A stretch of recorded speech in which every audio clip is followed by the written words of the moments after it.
Azi en Timișoara, mâine en toată țara. Hoy en Timișoara, mañana en todo el país. Solo que en rumano tiene su rima. Ese fue el grito que desencadenó la caída del comunismo después de décadas de represión en Rumanía. En el balcón que tengo aquí detrás, Nicolae Ceausescu dio su último discurso antes de ser ejecutado por su propio ejército.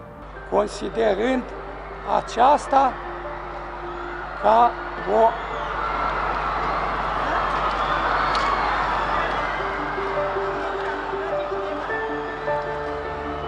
¿Pero qué pasó en Rumanía para llegar hasta ese punto? ¿Cómo vivíamos los rumanos durante el comunismo? El 16 de diciembre de 1989 se inició una revuelta en Timișoara que acabó expandiéndose por el resto del país y se transformó en un levantamiento popular.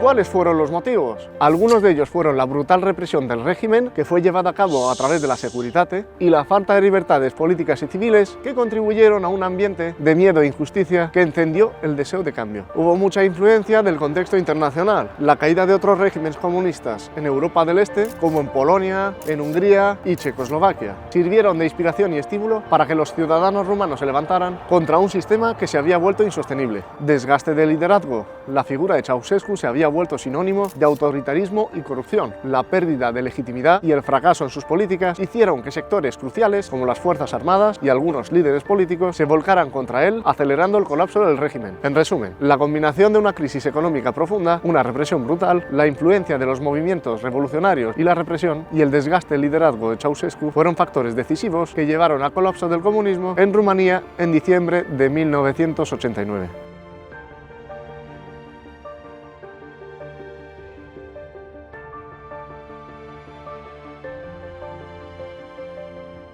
Sobre lo que os estaba comentando, sobre este balcón, el 21 de diciembre de 1989, Nicolae Ceausescu, junto a su esposa Elena Ceausescu, dio su último mitin, pero el pueblo se levantó contra él mientras estaba grabando en vivo. ¿Qué pasó exactamente ese día? Mediante un intento de mostrar su control ante las crecientes protestas, después de las revueltas en Timișoara, Ceausescu comenzó a hablar desde el balcón. Al principio la multitud parecía estar allí como en otras ocasiones, pero pronto comenzaron los abucheos, gritos y desórdenes. Ceausescu se desconcertó visiblemente, balbuceó, pidió calma y ofreció aumentos salariales, pero ya era demasiado tarde. Ese momento marcó el inicio del fin, haciendo que Ceausescu acabe huyendo en helicóptero desde el mismo edificio. Pero el vuelo de Ceausescu se vio obligado a aterrizar en un área abierta cerca de Târgoviște. En ese lugar, las fuerzas revolucionarias, que ya habían ganado terreno y control en la región, interceptaron y capturaron a Ceausescu y a su esposa, poniendo fin a su intento de fuga. La București, cine a ordonat să se tragă în mulțime? Ceausescu y su esposa fueron sometidos a un juicio que no llegó a durar más de 2 horas, fueron condenados a muerte y ejecutados en ese mismo momento. Y con esto se marca el fin del comunismo en Rumanía. ¿Cómo vivíamos los rumanos durante la época del comunismo? Rumanía estuvo aliada con la Alemania del señor con el brazo en alto hasta 1944.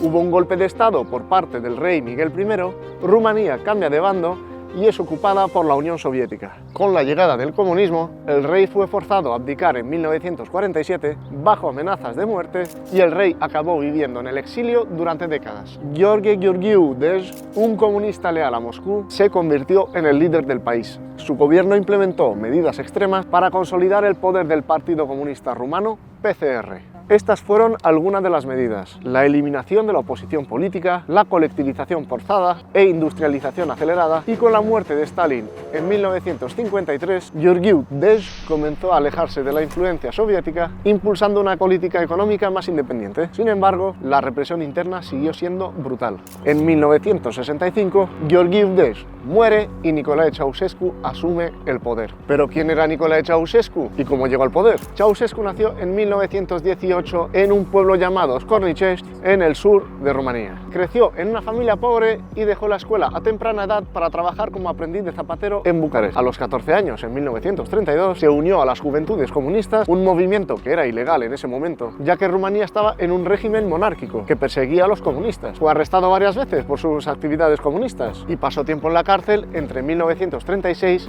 y 1938, que allí es donde conoció a Gheorghe Gheorghiu Dej, que más tarde se convertiría en el líder del Partido Comunista y sería su mentor político. Durante la Segunda Guerra Mundial estuvo nuevamente encarcelado en el campo de concentración de Târgu, donde aprovechó para estrechar lazos con la élite comunista. Tras la guerra y con la ocupación soviética de Rumanía, el Partido Comunista ganó poder y Ceausescu fue liberado y empezó a ascender en el partido. Poco a poco fue escalando y tras la muerte de Georgiu Dej, Ceausescu fue elegido secretario general del PCR, convirtiéndose en el líder de Rumanía. En los primeros años en el poder, Ceausescu adoptó una postura moderada y nacionalista, que inicialmente ganó apoyo dentro y fuera del país. En 1968, Ceausescu se negó a participar en la invasión de Checoslovaquia por parte del Pacto de Varsovia, condenando así la intervención soviética. Con este acto se ganó el reconocimiento internacional y el apoyo de Occidente. Implementó planes de industrialización acelerada, con un enfoque en la producción de acero, petróleo y manufacturas. Mejoró el acceso a la educación y salud, aumentando la alfabetización y la calidad de vida en los primeros años de su gobierno. Fomentó el desarrollo de infraestructuras, incluyendo fábricas, carreteras y la expansión de Bucarest. Estableció relaciones diplomáticas y comerciales con países occidentales como Estados Unidos, Francia y Alemania Occidental. Recibió elogios de líderes como Richard Nixon y Charles Gaulle por su política independiente de Moscú. Rumanía fue el primer país del bloque comunista en establecer relaciones diplomáticas con Israel tras la Guerra de los 6 días en 1967. Pero aquí se empieza a torcer la cosa. En 1971, tras visitar China y Corea del Norte, Ceausescu quedó impresionado por el modelo de culto a la personalidad y el control total del Estado. Inspirado por los regímenes de Mao Zedong y Kim Il-sung, inició un giro hacia el autoritarismo, con políticas represivas y un enfoque ultranacionalista. Aumentó la censura, promovió la propaganda nacionalista y exigió que todas las formas de arte, educación y prensa siguieran la ideología del Estado. Reforzó el control del Partido Comunista sobre la cultura y la educación, exigiendo una mayor lealtad ideológica. Se inició una especie de culto hacia su persona como si fuese una especie de héroe o salvador. Se presentó a sí mismo como el genio de los Cárpatos y el líder supremo de Rumanía. Su imagen aparecía en todos los medios, libros de texto, edificios públicos y discursos oficiales. Hasta su esposa Elena Ceausescu fue promovida como una gran científica, pero no tenía credenciales reales. Promovió la represión y control del Estado mediante la Securitate, la temida policía secreta, Securisti, para espiar y reprimir a la población. Se eliminó cualquier tipo de oposición política y se impuso una estricta censura. Se fomentaron delataciones entre vecinos y compañeros de trabajo para mantener el control social.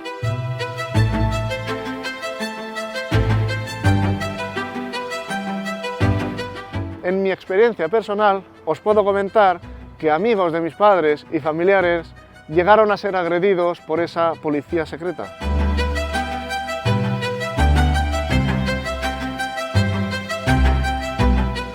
Cuando mis padres eran pequeños me comentaban que todas las aulas de todos los colegios estaban llenas de niños, pero también aumentó la tasa de mortalidad para las mujeres durante el parto y aumentó el abandono de los niños, llenando los orfanatos.